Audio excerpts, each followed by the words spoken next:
следующем году в регионе приступят к реализации программы по комплексному развитию территорий. На эти цели из федерального бюджета выделят около 260 миллионов рублей.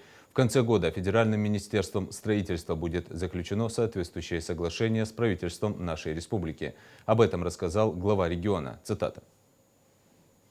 В 2025 году мы сможем приступить к реализации этой программы, когда получим первые средства в размере более 44 миллионов рублей. Под территорию КРТ уже определен земельный участок, находящийся в сельском поселении Алхасты Сунжинского района. Работа по определению участков под эту программу будет продолжена. В настоящее время нашим правительством подготовлен проект распоряжения о создании регионального оператора комплексного развития территории, а также ведется работа по разработке других нормативных правовых документов, необходимых для реализации программы «Комплексное развитие территории». Тема для нашего региона актуальная. Программа является еще одним механизмом планирования и развития социального и жилищного строительства, улучшения инфраструктуры городов и других населенных пунктов. КРТ позволит нам также значительно повысить качество жизни жителей региона, не говоря уже о том, что мы сможем привести в соответствие с современным стандартам строительства объектов, инфраструктуру городов и населенных пунктов.